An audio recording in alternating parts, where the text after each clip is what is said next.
¿Cómo están, estimados amigos de Abono TV? Soy Mario Arias y el día de hoy tenemos el gusto de conocer a Leila Huerta, Así ¿verdad? es. Sin S. Así es, sin ese. Ya. En singular, soy Sí, te única. estaba buscando en la plataforma del Jurado Nacional de Elecciones y te había buscado con Huertas y me salió varias personas. Pero es algo que Sí. arrastro desde el colegio, ¿no? ¿Ah, sí? Siempre es Huertas, Huertas, Huertas. Claro, ¿no? Es más común el apellido Huertas que Huerta. No sé si es más común o es más fácil. Más, claro, también puede ser, ¿no? Porque a mí me decían, bueno, unos venezolanos me decían, ustedes hablan mucho con la S, todo con S. Yo lo tengo Quizás debe ser por eso, sí. ¿no? Porque hasta ahora mis amigos de colegio hasta ahora me dicen Huertas. Ok. Leila, bueno, sabemos, ¿no?, que tú eres una mujer trans, ¿verdad? En particular, yo no tengo ningún prejuicio, pero hay mucha gente que sí lo tiene. Sin embargo, yo, a mi amigo, que es el que nos está grabando, le mandé una foto tuya antes, sin decirle pues que tú eras trans, ¿no? Y le dije, ¿qué te parece esta chica, no? Y bueno, él hizo un comentario, pero obviamente no se dio cuenta de que tú eras una chica trans, ¿no?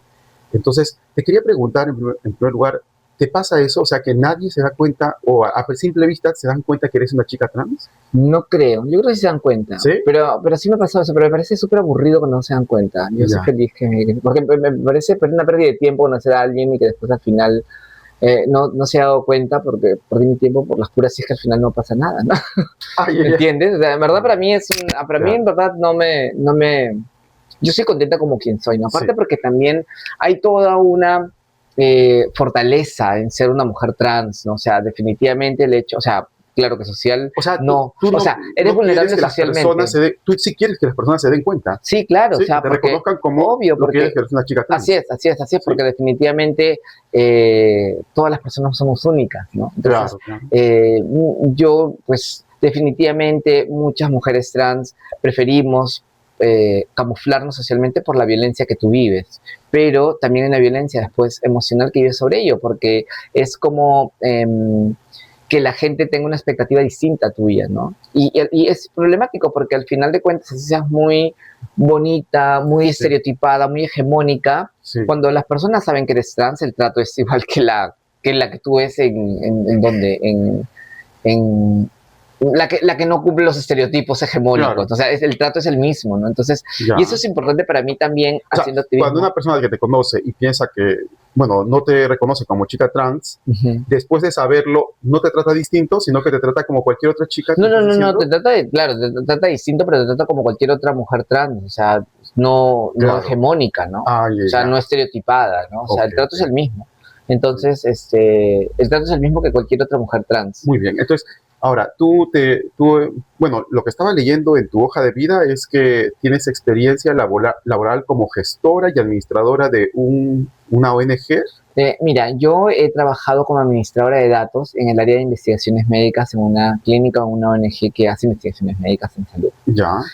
Luego de ello, pues, formé Féminas junto con otras dos compañeras y, bueno, me dedicaba a la administración y gestión de esta ONG, que en realidad, pues, tampoco no es algo muy... Claro, pero, grande, pero tu experiencia laboral está sobre todo ejercida en Féminas. Así es. ¿Cuántos años? 10 años en Féminas. ¿Cuáles son las principales actividades que haces ahí y problemas a los que enfrentas? Porque es una ONG pro... Sí, por derecho a las mujeres trans, pero es algo también importante que cuando las personas entendemos ONG, pensamos, uy, dinero, uy, qué regio, toda la casa, pero en realidad tú como abogado también sabes que cualquier asociación civil es una... Perdón, no soy abogado, he estudiado Derecho, pero no lo soy. Bueno, como estudiante de Derecho sabes que cualquier asociación civil puede ser una ONG, ¿no? O sea, es un término que es variable.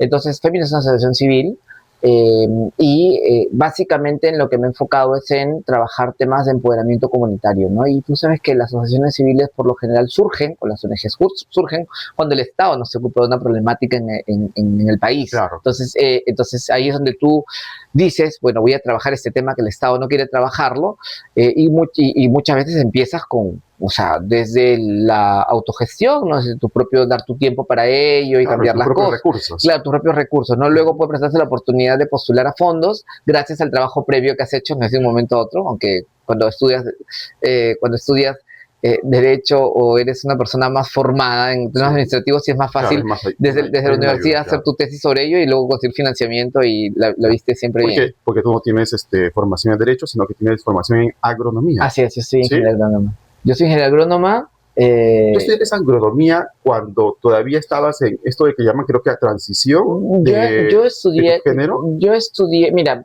para que una persona trans pueda transicionar, necesita tener una madurez emocional muy fuerte para que ésta pueda enfrentar los cambios que vienen. No hay una edad en la cual tú puedas decir yo transiciono. Solo es parte de tu madurez emocional que tengas. Yo transicioné cuando estaba ya por acabar la universidad, comencé con mi transición. Porque no es fácil transitar de un género al otro, ¿no? Es cambiar completamente. ¿Tú crees que estando ya bien cimentada en tu condición de mujer trans, hubieses elegido ¿Agronomía? ¿La agronomía? Sí, porque cuando yo estaba estudiando yo quería desarrollar mi carrera, ¿no? Sí. Como mujer, ¿no? Como mujer, no como, o sea, y por ejemplo... Porque uno dice, bueno, agronomía, uy, no entiendo, pero digo, esto debe ser más una actividad masculina que femenina. Yo recuerdo que conocí a una ingeniera agrónoma en Chanchamayo, una mujer guapa, rubia, con sus jeans, sus botas, y regia, que manejaba un fondo, creo que era el del vivero de los Incas, creo que era, de Chanchamayo, ¿no? La señora. Tenía un vivero grande allá, o sea, producían las plantas de allá para el vivero de los Incas de acá, ¿no? Y era el referente.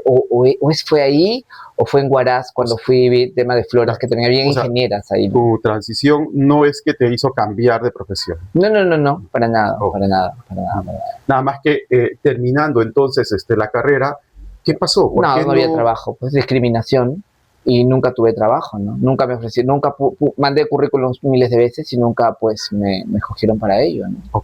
Y en ese mismo momento, siendo bachiller en agronomía, pues hasta para cabinas de internet mandaba mis currículums, ni siquiera me llamaban para eso, ¿no? Ni siquiera para vender pan. Para cabinas de internet. Sí, para administrar. Ahora ya no creo que haya ya cabinas de en ese momento había donde podías recursearte, ¿no? Nada, nunca siempre me dijeron no. Entonces, se presenta el tema de VIH, promotoría de salud, y es por ahí donde empiezo yo a trabajar ese tema, ¿no? Como promotora de salud en temas de prevención en VIH. Tú has vivido siempre en Surco, me dices. En Breña. Yo crecí en Breña. ¿Y te has trasladado ahora a Surco? Sí, ya vivo en Surco hace unos años. ¿Vives sola? No, vivo con mi familia. ¿Con mamá, papá? O sea, sí, ya mi papá falleció, sí, vivo con mi familia materna, mi tía y mi mamá, y bueno, sí, yo he crecido en Breña. Mi dirección es más aún sigue siendo de Breña, porque mi grupo de amigos sigue siendo allá, la casa de mi abuelita sigue estando allá, entonces sigo estando por allá, entre comillas, y bueno, y en Surco es donde vivo, ¿no? ¿Y tus vecinos te conocen? Sí, claro. ¿Sí? Claro.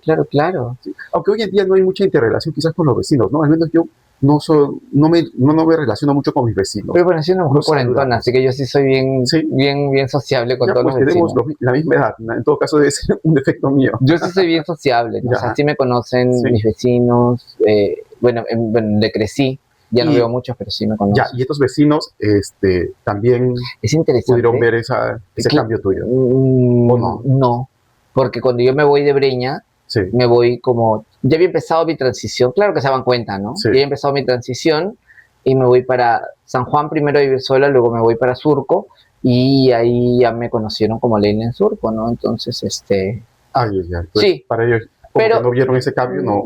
No, porque no fueron cercanos, aunque era al frente de la casa de mis tíos y que yo iba a la casa de mis tíos, pero sí, o sea, sí, amigos de mis tíos, ¿no? Claro. O sea, vecinos de mis tíos sí me reconocen, ¿no? Saben que he cambiado, y no, todo bien, ¿no? ¿No has tenido problemas con los vecinos? No, para nada. Y es interesante porque también en los lugares donde ha estado Féminas instalado, ha sido el lugar donde ha llegado pues las travestis ahí y es como que la gente alrededor se acostumbre a ello, pero yo creo que los dos espacios en donde hemos estado hemos logrado encajar muy bien y ganarnos el respeto de toda la gente, ¿no? Claro, Féminas está en Pueblo Libre. En Pueblo Libre. Y de pronto, inicialmente estuvo en Barranco. Pueblo Libre son gente que les gusta la tranquilidad, la limpieza y el orden. Sí. Y de pronto me dices que vienen las travestis, y no digo que ellas sean pues desordenadas, ¿no? O vayan a ensuciar, pero a veces son un poquito llamativas. Obvio, claro. ¿Y a los vecinos no les incomoda eso? Y quizás inicialmente, pero aprendes a convivir con ellos, ¿no? Y cuando comienzan a darse cuenta que en realidad pues son chicas que son alocadas, pero no son irrespetuosas, sino y también como me conoce y converso con ellos, trato de hacerles entender que no es que seamos de esa manera, sino es que es lamentablemente el entorno en el cual nos someten a vivir, ¿no? Porque muchas de estas chicas o muchas de las mujeres trans somos excluidas sociales y terminamos en espacios de violencia, ¿no? O sea, imagínate, una chica que viene de provincia y está en el centro de Lima, donde es puro trabajo sexual alrededor, o sea, no le vas a pedir que sea una lady, ¿no? Tiene que aprender a comportarse en ese espacio de cierta manera para defenderse y al final eso también se vuelve parte de tu vida, ¿no? Y comienzas a comportarte de esa manera. Aunque también hay chicas muy educadas que están, o muy respetuosas, vamos a decirlo así, más discretitas, ¿no? Pero sí, o sea, y yo creo que mira, con el pasar del tiempo, todo ese espacio en el que estoy, han aprendido a convivir con nosotros de la mejor manera, ¿no? O sea, recuerdo que hace unos 2 años hubo una intervención de defensa civil en el parque, de ahí, porque vivo justo en la plaza, digo yo, en la plaza de Pueblo Libre, al frente, al costado de la casa de Manolita Sáenz. ¿Ah, sí? Sí, y al frente de la casa de Bolívar, estoy en el medio. Con la estatua de Bolívar, sí, el museo. El museo, claro. Entonces, me acuerdo que hubo una intervención ahí y dije a las chicas, vamos a salir, porque acá en mi casa tenemos que salir, al final interactuar con la gente, ¿no? Sí. Entonces, y ese municipio es de Renovación Popular. Entonces, entenderás. Los asesores, la alcaldesa nunca tuvo ninguna relación, pero vino un asesor sonso a venirnos a decir, porque estábamos conversando con la gente, hablando del enfoque de género y toda la cosa, vino a decir que la gente se ve. ¿Y quién se ha quejado? ¿No? Entonces, ¿no? No, que se han quejado, bueno, que vengan a decir, ¿no? Y una viejita vecina, señora muy mayor, muy mayor, viene, ¿y por qué tú vas a decirle, yo soy abogada, tú, por qué le tienes que decir a ellas qué pueden hacer o qué no pueden hacer? Este es un espacio público y están en todo su ejercicio de ciudadanía de poder estar aquí, de poder hablar los temas que les corresponde y punto. Y ya está. Bueno. Y así, ¿no? Y todas las chicas con la señora, ¿no? La señora muy mayor. Y también es que eso te da mucho la educación. O sea, cuando hay gente que es muy educada, o sea, educada en el sentido de formación, te da esa amplitud mental de entender realmente, pues, que no podemos ser tan sectarios y que no todo es como en Renovación Popular que quieren ser tan blancos y negros porque la naturaleza no es blanco y negra, ¿no? Quizás yo también tengo esos prejuicios, ¿no? Porque cuando dije voy a entrevistar a alguien trans, quizás incluso estaba bajando con cierto cuidado, porque justo bajaba mi vecina y decía, uy, ahora me va a ver con Leila y no sé, me va quizás va a pensar mal de mí, dije así, ¿no?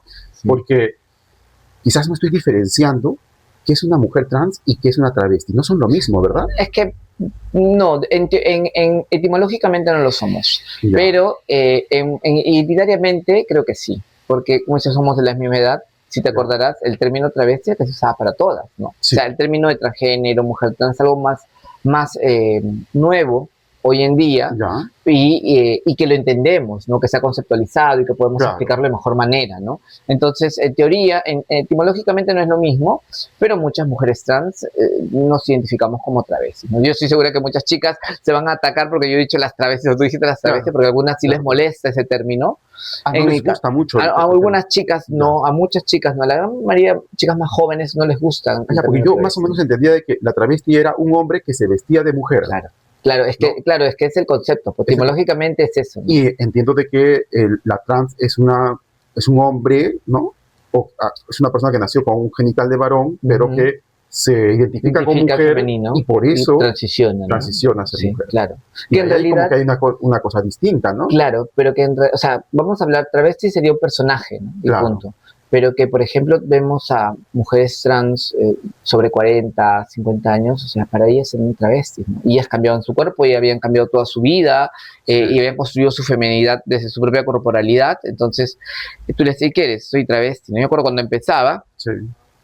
Claro, ahora se les llamarían trans, pero ellas en ese entonces no tenían ese concepto. Claro, sí, yo me acuerdo que todavía cuando yo empezaba mi transición decía, y empezaba con este término del transformismo, o empezar a verme femenina, o comenzar a tomar hormonas, tener formas femeninas, y decía, yo soy travesti, y las demás decían, tú no eres travesti, ¿no? Travesti es la que ya está operada, la que se ve mujer, ¿no? Eso te decían ellas mismas, ¿no? Cuando, entonces tenías tú ese concepto, ¿no? Entonces, por eso que es un tema también de historia y de cultura, ¿no? Identitario, ¿no? Que no puedes tampoco decir, o decir no existen, ¿no? Porque hay mujeres trans que se identifican como travesti. Yo soy feliz Ahora, identificándome como travesti. ¿en qué momento tú dices, puedo yo participar en la política? Mira, gracias al trabajo que he venido realizando yo durante todo este tiempo, que he tenido que ver con la defensa de derechos y todo ello, era mi camino, ¿no? Sí. No, y no es una cuestión que haya decidido. Claro, fue una cuestión por necesidad. No tenías trabajo, quisiste hacer tu trabajo atendiendo a la población, claro, de la cual tú te identificas, y ahí te salió una vocación de servicio. Claro, y que siempre yo creo que ha estado también. Sí. Pero el tema es de que el tema político es como que la continuación del trabajo que he venido realizando, ¿no? Claro. No es una cuestión que haya buscado. Yo recuerdo que sí, por eso encontré una entrevista mía que me hicieron en el 2007 o 2008, por ahí, y yo decía, quiero ser congresista o una cosa así, decía en el video que me hizo un amigo antes del casting, me hizo ese video, y Y después pasaba el tiempo y me daba cuenta y decía, no, yo no quiero esto, yo no quiero esto. Porque ¿no? tenías temor. Claro, porque no quería asumir quizás esa responsabilidad tan grande que implica hacer ello, porque también lo veo desde una forma de responsabilidad, no como lamentablemente la política hoy se ve como un espacio de inversión y de ganancia, y nada más que ello, ¿no? Sino sí, yo creo que la política es un espacio de compromiso, de lucha por derechos y de pues tener que bancarte cosas complejas. Y para mí unos grandes referentes políticos son Susel Paredes, Flor Pablo, Ruth Luque, mujeres que han, por ejemplo, enfrentado este sistema que ha querido hacer impunemente contra las cosas y que también has visto cómo han respondido estos sistemas corruptos sobre ella, ¿no? Imagínate a Susel Paredes tenerla que sancionar por 6 meses sin sueldo por haber hecho tontos a los no sé qué. por haber permitido hacer una reunión con mujeres trans en el Congreso. O sea, no, pero anteriormente también estaban ahí molestando simplemente por haber hecho tontos. Sí, tonterías, sí, algo así. Entonces te das cuenta cómo es un espacio bien complejo para la gente que quiere hacer las cosas bien, ¿no? Claro. Entonces, superaste ese temor y dijiste, voy a... No, es que llegó, pues, ¿qué puedo hacer? Llegó, fue llegando. Me acuerdo que el primer intento fue cuando me ofrecieron ser parte de la plancha de Todos por el Perú. Partido político que tenía una símbolo de una llamarada, también morada, que es el previo al Partido Morado, porque de ahí creo que sale Guzmán. Entonces, pero este partido tuvo problemas, no tenía habían 2 listas, como que se pugnaban. En la lista que fui yo, al final no fue la que quedó, y al final la otra también se cayó, entonces no hubo nada. Esos fueron en las elecciones para congresistas nada más que hubieron, que me propusieron ir por ahí. La del Congreso de un año, creo, ¿no? Sí, esa creo. Luego de ahí me propusieron ir como regidora por Lima con Guillermo Flores, que me pareció excelente, ¿no? O sea, cuando él me llamó a invitarme, me pareció súper chévere que un evangélico esté llamando a una travesti para que sea parte de ese equipo, ¿no? Entonces, y lo conocí a Guillermo en ese entonces poco, y me pareció súper chévere, una persona súper íntegra, ¿no? Súper basada en ello, y de ahí pude conocer un poquito más. Y es un abogado que ha trabajado mucho en temas de religiosidad con la política, ¿no? Y cómo no deberían de mezclarse, ¿no? Porque lamentablemente ¿Cómo no deberían mezclarse? No deberían mezclarse, ¿no? Cómo el Estado debería ser de esa manera. O sea, una persona, pero total, ¿no? Guillermo. Hasta ese momento tenía solo ese conocimiento de él, se fue a Estados Unidos porque la lista se cayó, porque no sé qué administrativa hubo y que no pudo pasar la lista. Era religioso. Evangélico. Evangélico, bueno, religioso. Y aceptaba a la comunidad LGTB y a los trans también. Y sería interesante, bueno, ya, y de ahí lo conocí un poco más ahora en esta campaña. ¿Por qué? Porque también está participando. Claro, también está como el número 1 para diputados y sería interesante entrevistarlo. Mira sus entrevistas de Guillermo, es un capo, ¿no? El hombre es un capo, él estudia en la Universidad de Boston, es parte de un... y debe ser muy bueno para responderle a estas candidaturas evangélicas, pseudocristianas, sí, ¿no? Y él está con la bandera esa, ¿no? O sea, la instrumentalización de la religión para ellos, ¿no? Una entrevista muy bonita tuvo con Rosa María Palacios también sobre ese tema, ¿no? Y le decía, yo sé que no sos iglesia, no, yo no quiero ser mi iglesia, decía, yo pertenezco a tal iglesia, y decía, ¿no? Que él siente, ella le decía, Rosa María Palacios, una mujer católica, le decía, para que nosotros tengamos un líder, este líder tiene que estudiar mucho para llegar a ello, ¿no? Y le decía, yo no veo que eso pasa en las iglesias evangélicas, ¿no? Y él decía, un ratito, en las iglesias evangélicas como deberían ser conformadas, sí ocurre eso. En las nuevas iglesias evangélicas que vienen apareciendo de un momento a otro, si cualquiera se junta, 2, 3, hace su iglesia y cobra rico y ya está. Claro. Y por eso que también aquí se meten estas disque homosexuales arrepentidos. Obvio, o sea, porque toda su vida han sido, o sea, yo creo que la gente entienda algo, ¿no? Son personas que han estado en otro momento social, que no sabemos por qué fue que transicionaron. Si fue porque quisieron hacerlo por una cuestión identitaria, si hicieron porque fue una... Que puede ser cierto, ¿no? Puede ser cierto de que ellos practicaron la homosexualidad y de pronto ahora son heterosexuales. Como puede ser que no sea cierto. No lo creo. ¿Crees que ninguno verdaderamente porque he visto una de ellas, la he visto por Breña y dando vueltitas con se están reprimiendo. Sí, porque siempre pasa eso. Bueno, pero yo creo... Pero no has visto a uno importante del Congreso, ¿sí? Sí, no. sí. A uno que va al cine Tauro, ¿has visto ese? No, a ese no. Pero no, me refiero a estos... bueno, yo no estoy diciendo de que él sea, ¿no? No, claro. Estoy siguiendo los chismes. Los chismes, claro, sí. No, me refiero a estas trans que supuestamente que han transicionado, que se operaron y todo, ¿no? O sea, yo creo que también hay que ser reales. O sea, muchas mujeres trans, algunas, no todas, pero sí se fueron a Europa y a delinquir.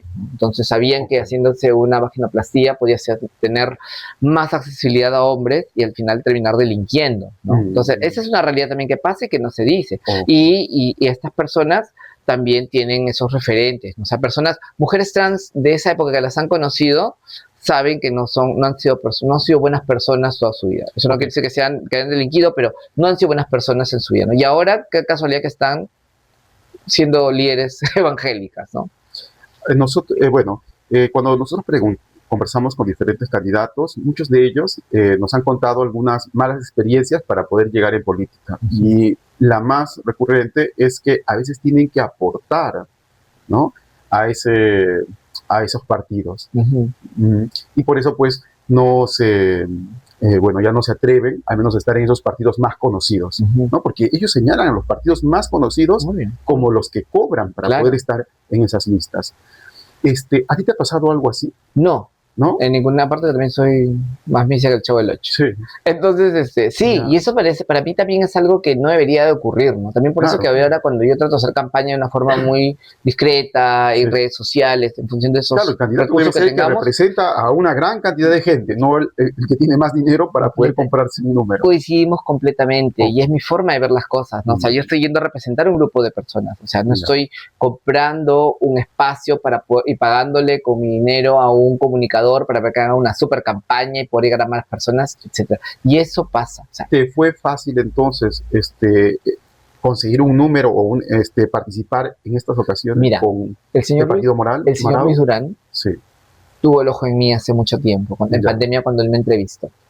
Y ella ha seguido mi trabajo que he venido haciendo. Y él venía siempre jalándome que sí, que el Partido Morado, que Leila, que no sé qué, y una gran persona. Y él es el que, antes de que él, ya con otra compañera, somos militantes del Partido Morado, todo esto, y cuando va a hacer ya estamos cerca de la fecha, me estaba que me jalaba, que ven para que veas. Y yo no me involucré mucho porque también estuve en féminas involucrada, y por eso que me asignan el número 25, ¿no? ¿Pero tuviste que pasar unas elecciones internas? ¿Eres invitada? Claro, elecciones internas se pasaron, pero fueron con las listas. Fueron por las listas. Por delegados, algo así. Sí, por delegados. Entonces, ese fue el mecanismo. Y en realidad, yo creo que hubiese podido tener un número más alto, o menor, creo. Bueno, más importante, o más, no sé, de un dígito. Menor. Pero si hubiese estado involucrada desde el inicio en todo esto, ¿no? Porque lo decían. Pero también soy muy honesta en mis actitudes, ¿no? Entonces, me acuerdo que eso pasó con mi otra compañera que llevé para diputadas y dijo lo mismo, ¿no? Yo voy a participar si estoy entre los 10 primeros, ¿no? Dijeron, las próximas nos vemos, le dijeron, ¿no? Porque la respuesta de la gente era, pero ellos no han estado aquí, ¿no? Entonces, yo siempre soy a mí nunca me gustan las injusticias. Entonces, no puedo yo hacer lo mismo, o sea, llegar como mamacita y decir, acá póngame en el primer número. Soy la conocida y dame... Sí, y no es así. Pero que mirándolo también de forma más fría, también es cómo tú aportas al partido, porque ahora me pongo a pensar cuánto hubiese podido aportado yo con un número más bajo, ¿no? Porque mucha gente que me identifica, pero ¿por qué tan alto? ¿Pero por qué esto? ¿Por qué lo otro? Y pasó, ¿no? En una pero está bien, pero justamente te ayuda a este discurso de decir, pues, soy democrático, no estoy aprovechándome de ser conocida. Así es, y bueno, y ahí estoy avanzando, estoy siendo conocida, y eso es lo importante, ¿no? Y para mí lo importante es también poder llegar a espacios, ¿no? Poder tener, ahora, llevar la voz de nosotros. Acabas de decir algo que me ha hecho recordar de lo que revisé en tu hoja de vida. He leído de que tus ingresos anuales son solamente 15,000 soles. Porque como te digo, cuando tú tienes una asociación civil, al final de cuentas muchas veces das de tu plata que otra ¿Cómo cosa. vives? ¿De qué te alimentas?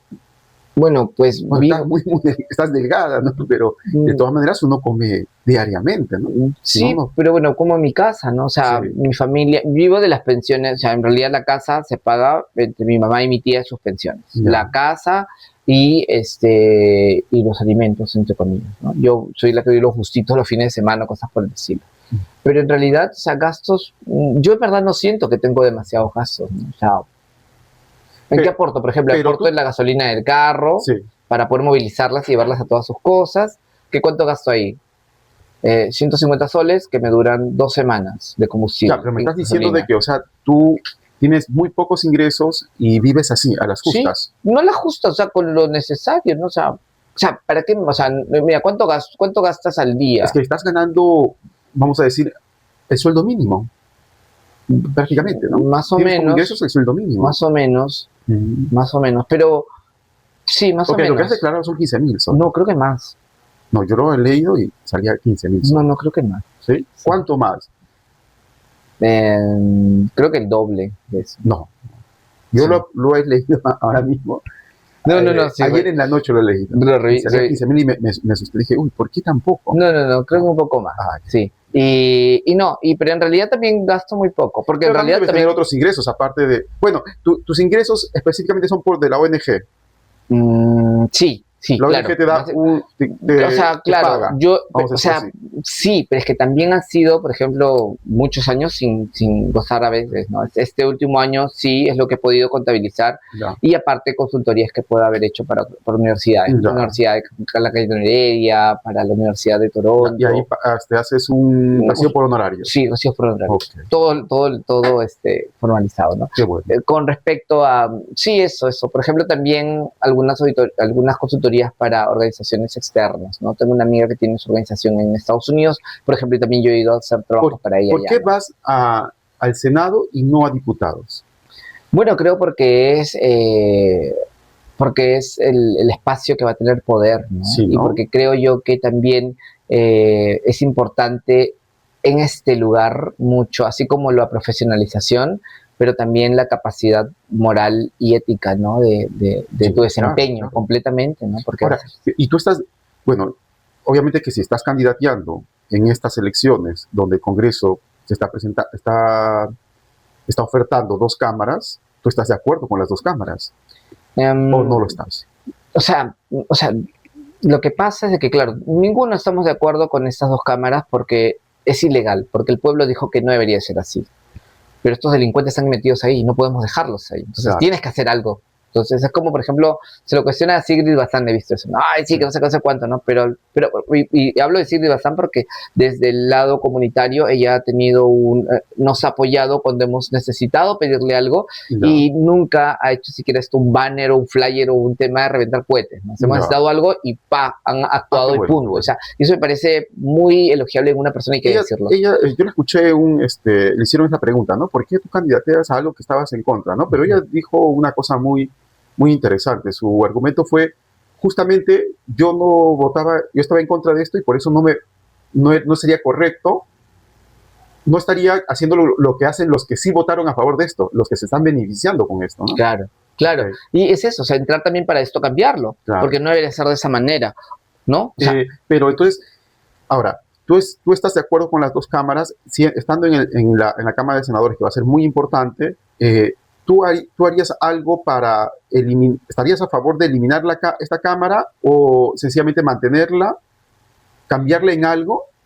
No lo sé. Yo creo porque esta cámara es muy poderosa, ¿no? Sí, definitivamente yo pienso que debe de quitarse, de restituirse lo que ocurría en el país, Sí. ¿no? O sea, si hablamos de algunos partidos de reducción presupuestal, pues tendríamos que partir desde ahí, ¿no? Desde cómo el Congreso ha inflado sus presupuestos de ejecución o de gastos, y que esto tiene que cambiar, ¿no? Tendríamos que estar por ahí. Tú entiendes de que actualmente hemos cambiado de sistema de gobierno, ¿no? Hemos pasado, según algunos, de un presidencialismo a un una dictadura congresal. Sí, pero digámoslo.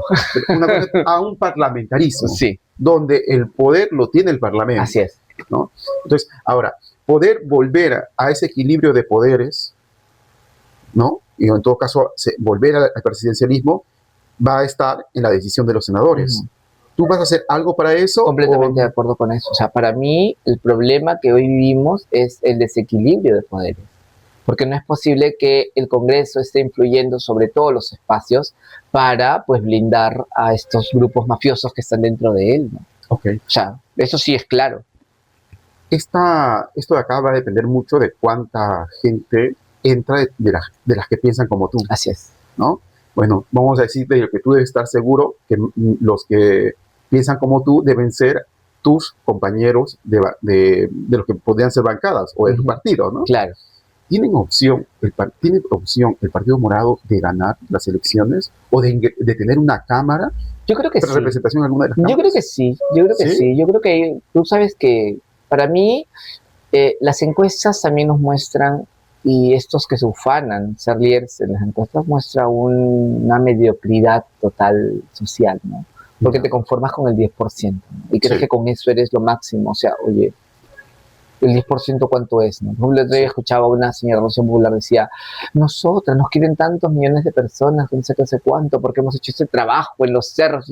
Señora, pero si lo quieren eso, ¿por qué en las encuestas no se refleja esa cantidad? Claro. Ustedes tienen el 10%, el 10% son 2,7 millones de personas, 2.700.000 personas. Claro, ¿no? claro, si son 27 millones. Entonces usted saca que tantos millones quieren su partido, o sea, uno más dos, y dos más no dos van a pasar cuatro, de ¿no? eso. Van a pasar la valla, pero no van a pasar de eso, claro. No van a pasar y ojalá que no, ¿no? Sí. Y ojalá que no. Ojalá y también la historia de las encuestas ha sido nunca acertar, ¿no? Yo no estoy, no soy tan crítico con esto de las encuestas. Yo creo que las encuestas sí están diciendo algo, ¿no? Lo que sucedió con el caso de Castillo es que hubieron encuestas que no pudieron ser publicadas, ¿no? Y que ya estaban viendo la aparición de Castillo. Pero 7 días antes. Pero no pudieron. Sí, 7 días antes. Sí, eso es algo que también. Curioso, 7 días antes. Lo querían ocultar. No, o sea, 7 días antes pueden sacar la encuesta, o creo que 14 días antes, y los 7 días después ya no. Entonces pero esperar llegar a eso. O sea, te das cuenta cómo en el Perú hay mucho voto que no está registrado. Claro, yo creo que ahí está el ganador, ¿no? Sí. Va a estar ahí el ganador. Okay. Entonces, ¿tú sí tienes fe de que sí, van completamente. Yo creo que sí. Yo creo que sí. Aparte que es lo que tenemos que ir siempre con esas ideas, ¿no? O sea, de querer hacer algo por cambiar las cosas, ¿no? ¿Quién es el candidato presidencial del partido? Mesías Guevara. El ingeniero Mesías Guevara. Sí. ¿Y qué está haciendo él? Porque no lo conozco, no sé mucho. Ahí está el tema también. Ahí está en los otros. Ahí está el tema, el tema también de los recursos, ¿no? O sea, te das cuenta que no, en el Partido Morado no había un tema de pagar por cupos ni nada por el estilo. Somos un partido que en realidad cada uno está viendo cómo. Y tampoco debe tener franja electoral, ¿o sí? Hay un tema ahí con Luis Durán era el presidente del partido. Él sale a inicios de este año y Lilia, no recuerdo su apellido, pero asume la presidencia y era la tesorera. Entonces, este cambio tuvo un problema porque el Jurado Nacional de Elecciones no reconoce al tesorero actual y no suelta el dinero para la franja electoral siquiera. Entonces estamos fregados por ahí. ¿Por qué no están los es un tema, en la franja? Claro, es un tema fregado, porque ni siquiera en la franja electoral estamos ahí, ¿no? Entonces, bueno, al menos no les van a acusar de que se agarraron la plata de la franja. Pero que, por ejemplo, en una entrevista Mesías Guevara le preguntó, ¿usted va a usar la plata de la franja? Claro que la vamos a usar, ya hasta ahora no podemos usarla. O sea, pero para poder hacer campaña, porque no se está haciendo de esa forma tan masiva, pero sí han habido... bueno, pues el ingeniero Saque viaja por diferentes partes. Creo que va a estar la otra semana en Iquitos, ¿no? Yo también estoy por Iquitos. Estando en el Senado, bueno, ya hemos visto el tema del sistema de gobierno, pero hay otros problemas que le aquejan a la sociedad, ¿no?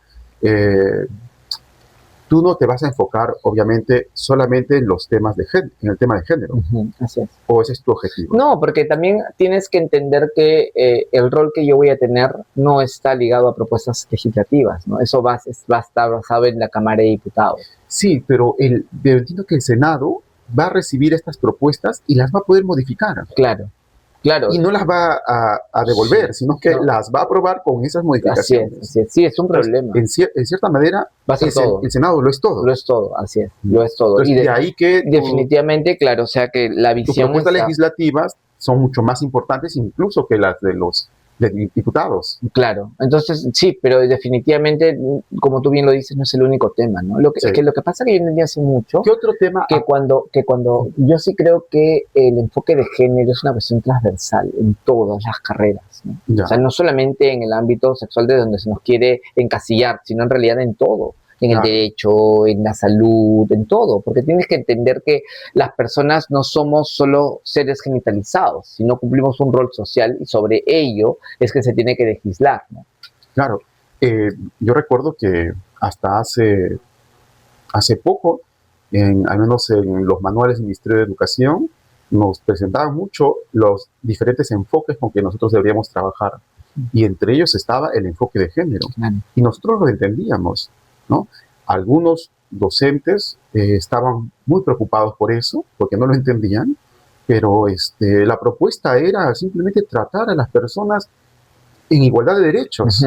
Sí, ¿no? que tú dices no discriminarlas. Que tú dices que ni siquiera no lo aceptabas, no lo entendían, Sí, o sea, no lo entendían, decía. se cuestionaban, pero no lo entendían, pero no es que decían, no, eso no. Hay unos que lo entendían y lo aceptaban, era un poco, ¿no? Pero otros que no lo aceptaban por sus cuestiones religiosas, sus prejuicios religiosos, y otros que no lo entendían y decían, mejor no hay que tomar ese tema, ¿no? Claro, pero ahora ya no hay eso. Lo han quitado, ¿no? Completamente, ¿no? Porque quiere ideologizarse a la gente de cierta manera, ¿no? Tenemos esta oportunidad. ¿De qué manera tú me explicas el enfoque de género? Es que lo que pasa es que los seres Pero humanos... algo sencillo para alguien que no sabe. Es que los seres humanos no solamente somos... O sea, no quiero ser vulgar, pero no solo somos... No sé si puedes llegar a ser vulgar, pero tan educada. Ay, gracias, no, sí puedo ser muy así, pero es que lo que pasa es que las personas no solamente somos seres genitalizados, o sea, nadie te califica por... Claro, a un hombre por cómo son sus genitales, ¿no? Ni a una mujer por cómo, o sea, son por lo que representan socialmente, ¿no? Por el rol que te toca vivir en la sociedad. Y en diferentes sociedades, en diferentes países, las mujeres tienen diferentes roles, o sus roles no son tan idénticos como en otros lugares. Claro, entonces tú en función de eso, por eso que tienes que entender que el ser humano no es un ser genitalizado básicamente. Claro, porque si no sería simplemente considerar al ser humano como un animal. Obvio, ¿no? Por último tendrías que legislar también las políticas femeninas en función del ciclo menstrual, imagínate, ¿no? O sea, eso es, claro, o sea, y eso es lo que a veces quieren no hablarlo. Por eso que también digo cómo nuestra política ha llegado a un nivel tan mediocre que el discurso o la discusión no se ha elevado a otro espacio en el que estamos conversando, ¿no? De cómo las políticas tienen que tener un enfoque de género. La vida tiene que tener un enfoque de género, la educación tiene un enfoque de género, el derecho tiene un enfoque de género, la arqueología tiene un enfoque de género, la historia un enfoque de género, porque cuando tú al final terminas evaluando las culturas existentes, si solamente te vas a regir entre hombre y mujer, vas a dejar de mirar otras formas de expresión que hubieron en su momento. Los huecos eróticos muestran... Una interpretación válida que no se daba en la historia, pero que ahora hay mujeres que lo están planteando y son válidas para entender la realidad del pasado. Así es, y que no sabemos cuál ha sido el rol de las personas trans en el largo de la historia, ¿no? ¿Por qué? Porque lamentablemente la visión occidental que venía solo era hombre y mujer y punto, ¿no? Entonces anulabas cualquier otra cosa, ¿no? Sí, te escuché en una entrevista que decías que sugerías de que habría habido una mujer trans en la leyenda de los hermanos Ayer. Sí, justo estaba pensando eso, ¿verdad? Que no salga mi propia teoría. Eso fue la tesis de Hannah Villaizán, que es una mujer trans que estudió una maestría, creo, de género. María Rostorowski habla de una mujer fuerte, aguerrida, que luchó al lado de Ayer Manco, ¿no? Claro, ella no dice que era una mujer trans, dice que era una mujer, ¿no? Pero sí era una mujer con características masculinas, ¿no? Claro. Más fuertes que las demás damas. Y tenemos que entender que en un determinado momento de la historia, y que no se conocían estos términos biológicos, estos términos sociales, pues los mitos eran una forma de cómo explicar el origen de la vida, explicar el origen de las civilizaciones. Claro, La leyenda de los hermanos Ayar habla del origen de cada suyo, ¿no? Y Sí. cómo cada suyo tiene un rol en el desarrollo Claro, social puedo decir acá, del imperio. una parte del suyo, ¿no? Que se expresa con estas características, Claro. ¿no? Claro. Ahora, eso es enfoque de género, al menos lo que propone ahí María Rostorowski, que ya falleció obviamente, pero ella, por ejemplo, es un ejemplo claro de hacer la historia con el enfoque de género, Claro. visibilizando a las mujeres, ¿no? Que antes no se estudiaba, pues. ¿Cómo se puede mirar también, si no tienes un enfoque de género, pensando, mira, desde lo más básico de ver entre hombres y mujeres, cuando tú encuentras una tumba y comienzas a encontrar que el rol femenino es mucho más fuerte que el masculino, ¿no? O que tienen el mismo rol, ¿no? ¿Cómo lo interpretas? Entonces, desde ahí parte también el enfoque de género, ¿no? Entender que hay características que determinan que no fue una sociedad patriarcal únicamente, sino que hubo sociedades matriarcales también, ¿no? ¿No? Sí, para mí es sorprendente, ¿no? En los últimos años haber leído mucha participación femenina en el antiguo Egipto. Claro. Conocer a Hatshepsut, por ejemplo, una gran faraona, la primera gran faraona, y luego muy distinta a la clásica Cleopatra, ¿no?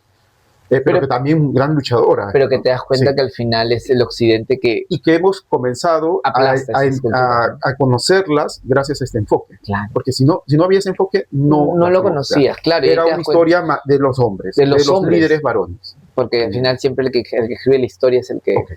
¿Qué propones para la seguridad? Que es el problema más ágido de nuestra sociedad. Y como propuesta de partido, definitivamente eliminación de las leyes pro crimen, ¿no? ¿Tú sí crees que existen las leyes pro crimen? Obvio. ¿Cuál es la más descarada de esas leyes? Bueno, el hecho de no calificar como organización criminal los partidos políticos, ¿no? Y cómo eso está haciendo o ha hecho que estas organizaciones criminales se abracen de ello para eso, ¿no? Claro, o sea, hay leyes tan de cabeza como el que tengan que avisarle al delincuente que vas a intervenirlo para que se preparen, o sea... Sí, un fiscal decía eso, ¿no? Decía que han perdido bastante oportunidad de apresar o de incautar los bienes producto del crimen a razón de... Claro, pues eso creo que es con la... ¿Cómo se llama? ¿Cuál es ese término? ¿Cuál es? De la incautación de... Esto es el allanamiento.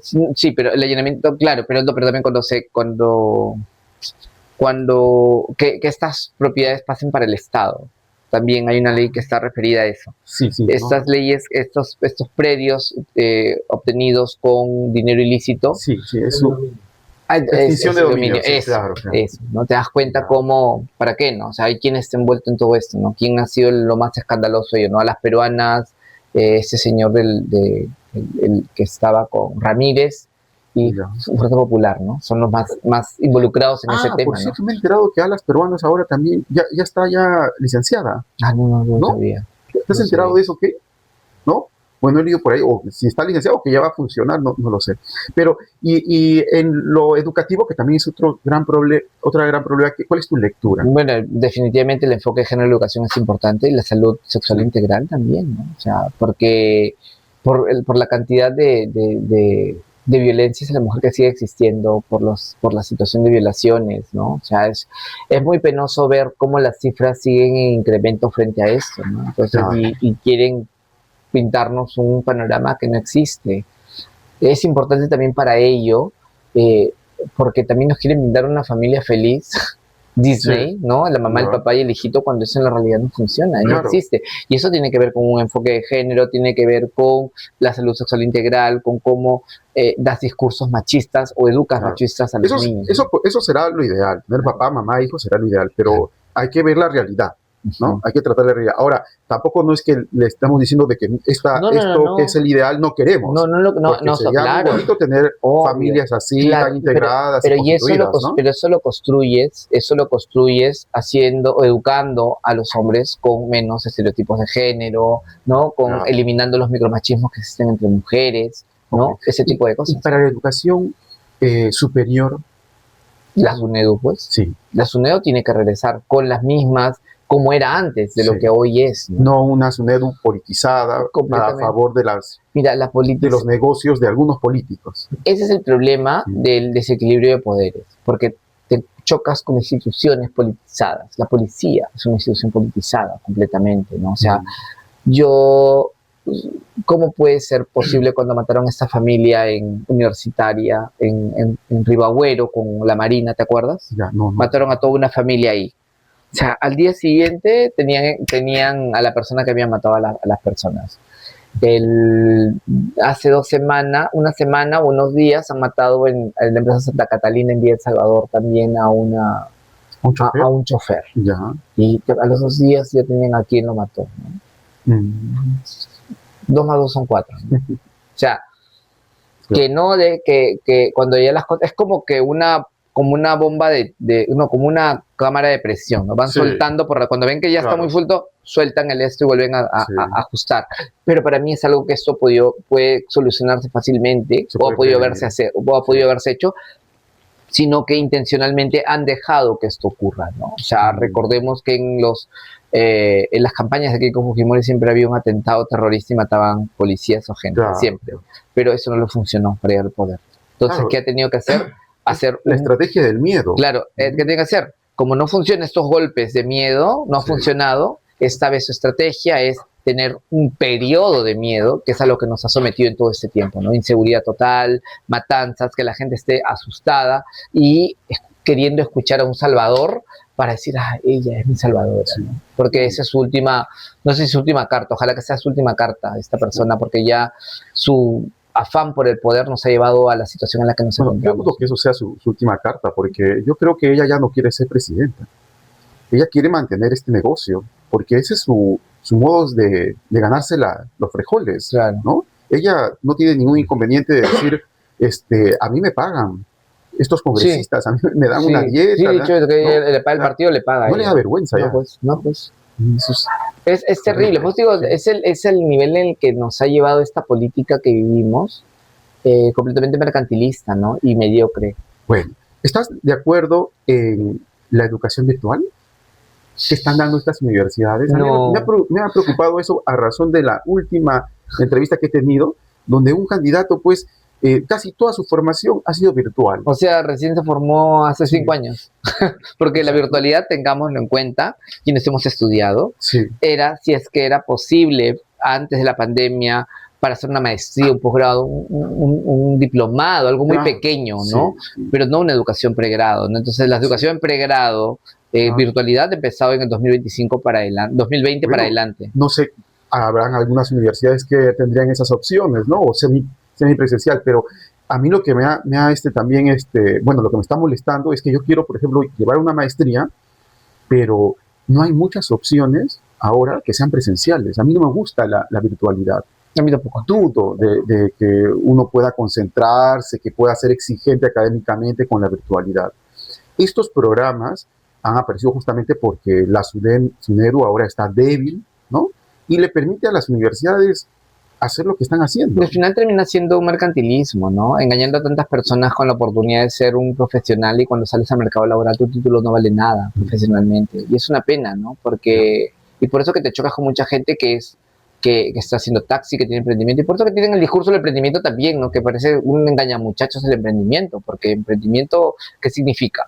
Es un ambulante, o sea, blanco y negro, ¿no? Como quieren ellos que seamos. O sea, al final de cuentas es eso. Un emprendimiento es ser un ambulante, porque no tienes horario de trabajo, tienes que estar todo el día metido en ello, y si es que esto va a pasar o no, ¿no? Entonces, justo ayer lo ponía en un post, ¿no? Decía, te venden el sueño de que algún día vas a ser como Rockies, una gran cadena, ¿no? Pero nunca el emprendimiento, no he visto emprendimientos que hayan llegado hasta esa magnitud, ¿no? Pero es el discurso que le meten a la gente porque te hacen sentir cool, que tienes tu propio negocio, que tienes tu propio horario, que tienes tus propias ganancias, y ya, y después pasa algo, se va todo al cacho, y tienes seguridad social, tienes pues AFP, ONP. Los emprendimientos no son muy rentables, ¿no? No, pues. Mira este emprendimiento, por ejemplo. Nosotros no cobramos nada. Así es. Sí, es que no tenemos ningún ingreso. ¿Y cuánto trabajas? Ya tenemos años, ya más de 10 años. ¿Y cuánto trabajas?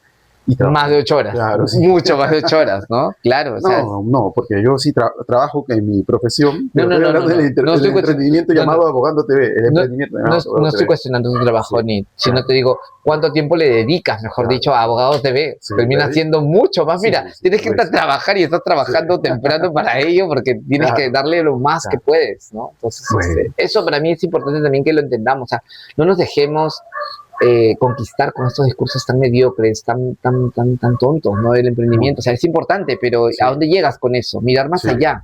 Sí. Bueno, está claro que no eres admiradora de Keiko. Ni de López Aliaga, ni Acuña, ni... Pero ¿quién crees tú de estos candidatos, de estos personajes políticos, quien le ha hecho más daño al Perú en estos últimos años? Porque ellos son los que han estado. Aunque algunos dicen, no, yo no soy político, yo soy nuevo, pero ellos han estado. Estos últimos 10 años, 20 años. Definitivamente Keiko Fujimori es quien ha creado todo esto, ¿no? Sí. O sea, ella, López Aliaga y la Renovación Popular fue su brazo, su apoyo, ¿no? Su apoyo constante, ¿no? O sea, López Aliaga, si tiene dinero es porque le dieron una concesión durante el periodo de Fujimorismo, ¿no? O sea, claro, o sea, dicen, el ingeniero López Aliaga, ¿no? Pero, oye, qué fácil, si es que tú tienes ya el lobby hecho, tienes amarrado el contrato, ¿quién no va a invertir ahí las empresas? Si solo eres el contacto. Pero se dice especialista en trenes, ¿no? No, pero ¿qué? Compra, bueno, y trae trenes. Trenes chatarras, y si tú te vas a Cusco... Sin un expediente, y ahora están ahí. Y si te vas a Cusco, el tren que está funcionando allá tuvo un accidente que no debió pasar. Sí. ¿Y cuántos días tuvo que retrasarse todo? Entonces, ¿qué tecnología ha habido ahí? ¿Qué protocolos de impactos de daño pueden existir? Si puede quedarse la gente varada, no podían acceder. Es todo un problema, ¿no? Están claros estos políticos, coincidimos en eso. Y de los actuales congresistas, ¿cuál te ha parecido el más desastroso? ¿El más desastroso? Sí, el más dañino para... No, es que llegar uno no existe, ¿no? O sea, están todos los del pacto mafioso, sí. Montoyas. Están muy parejos. Imbécil, ¿sí? Esta señora, la del Callao. O sea, es que hemos tenido de todo, ¿no? Hasta involucrados en asesinatos. Hasta un violador, creo, ¿no? Violador. Estaba preso ahora. Claro. No, el violador era un... No recuerdo su apellido ahorita, pero sí fue un violador que sí, también, que fue en la oficina, ¿no? Que a una de las chicas, una secretaria, una asesora, sí, claro. Sí, o sea, te digo, o sea, es un congreso de mafiosos, ¿no? Sí. Yo creo que más bien los lunares son los buenos, ¿no? Y ya dije quiénes para mí son, al menos las 4 mujeres que creo yo que han hecho un trabajo ahí bueno. ¿Estarías de acuerdo en quitarle algunas prerrogativas a los congresistas, sean diputados, senadores? Porque las prerrogativas los salarios o los sueldos que tienen son muy grandes, ¿no? Y escandalosos para la población. Completamente. ¿Sí? Tú has visto mi hoja de vida. Sí, pues. Con eso se puede vivir. Pero claro, pero alguien podría decir, no, esta es mi oportunidad para ascender. Tú has comenzado diciendo de que ese es nuestro objetivo, obviamente. Pero sí estarías pensando... Completamente. Hay algunos candidatos que lo están proponiendo. Sí. Se les acusa de populistas, pero cuando estos candidatos salgan y lo propongan, tú vas a decir, yo también estoy de acuerdo. Sí, claro, tú lo has dicho al empezar la entrevista, ¿no? ¿Cómo vives con eso, no? Porque en verdad yo no necesito gastar más. Claro que entiendo que soy una mujer soltera, no tengo carga familiar, entiendo todo ello, ¿no? Sí. Eso lo hablaba justo con alguien hace poquito. Ayer creo en la noche, pero que entendía las posiciones de algunas, con un amigo con el que trabajé hace mucho tiempo y le decía, yo entiendo que hay personas que tienen que aguantar cosas porque tienen carga familiar. Sí. ¿No? En mi caso yo tengo el privilegio de no tener carga familiar. Sí, pero también vienen los años, ¿eh? Claro. Uno tiene que comenzar ya a pensar en... Pero tampoco no soy tan boba, ¿no? También tampoco no soy tan... Pero ahí está, pues, o sea, por ejemplo, no es que esté tampoco tirándome los 1,000 soles que gano. Claro. Yo creo que hay más. Hay más, has visto, y vamos a revisarlo después juntos, pero sí, pues mira, y si es lo que yo he dicho, lo vamos a poner abajo acá en la... Sí, ya, no hay ningún problema. Y vas a tener que decir, pues me equivoqué. No, claro. Escribirás ahí, ¿no? Sí, lo voy a poner ahí, pero no, yo creo que es más, porque yo porque he sacado cuentas con el último año y sí he puesto más ahí. Aunque también hay 2 páginas uno creo que es del Jurado Nacional de Elecciones y el otro es de la OMS. No. Creo que las 2 son del Jurado Nacional de Elecciones. Pero tienes que revisarlo, sí. Estoy segura de ello. Pero igual yo, como te digo, porque mira, muy aparte de lo que sí, pero que puede haber puesto más, pero sí yo vivo con lo que tú has dicho, y esto es hasta menos, ¿no? Porque sí, porque aparte pues una es una chica linda, ¿no? Entonces, vienen los chicos, por ejemplo, mi salida, obvio. Soy muy machista quizás al pensar esto, pero a mí me da... Sí, está bien, pero por eso tiene que ser feminista, las ¿ves? chicas... Eso es lo que yo digo. Tiene que pagarle. Eso es lo que le digo a muchos hombres que defienden porque las chicas los hombres, dicen, no, yo pago lo mío. Los hombres deben darse cuenta que el feminismo los beneficia mucho en el lado económico también, porque es un tema de igualdad, pero este tema de igualdad va por todos los sectores, no solamente el que yo no gaste, sino también entender que están al mismo nivel de ti, que no va a haber acá un tema de que yo soy el hombre que voy a poner las reglas, no, estamos al mismo nivel de todo, y si es que tú haces tal cosa, y si yo la hago, acá no hay un juzgamiento de que yo por ser mujer la pago más que no. O sea, eso nos compete a todos, y bueno, y en ese aspecto sí, pues no, yo en mi parte personal sí soy machista, pero, en ese aspecto personal, pero no como discurso político, ¿no? Porque también esta persona que puedo compartir una vida con él entiende de que íntimamente o personalmente pues veo las cosas de esta manera, pero hacia afuera pues estamos al mismo nivel y yo no voy a tener ningún tipo de discurso en contra de ellos, ¿no? Ok, Leila. Bueno, Leila, vamos a terminar esta entrevista dándote unos segundos para que nos digas por qué la gente debe votar por ti. Ok. Bueno, mi nombre es Leila Huerta, soy una mujer trans, estoy yendo por el Partido Morado como número 25 para el Senado Nacional. Soy una mujer que ha luchado toda su vida, que soy, así como el ingeniero Mesías Guevara, con las manos limpias, y que queremos hacer un mejor país, ¿no? Qué mejor que una mujer que ha vivido exclusión, que ha vivido los problemas, que ha sido un grupo vulnerable y que ha visto todos esos problemas que hoy los ve el común de las personas, ¿no? Muy bien. Muchas gracias por estar aquí. Muchas gracias. Y muchas gracias a todos ustedes, amigos de Mono TV, por estar viéndonos.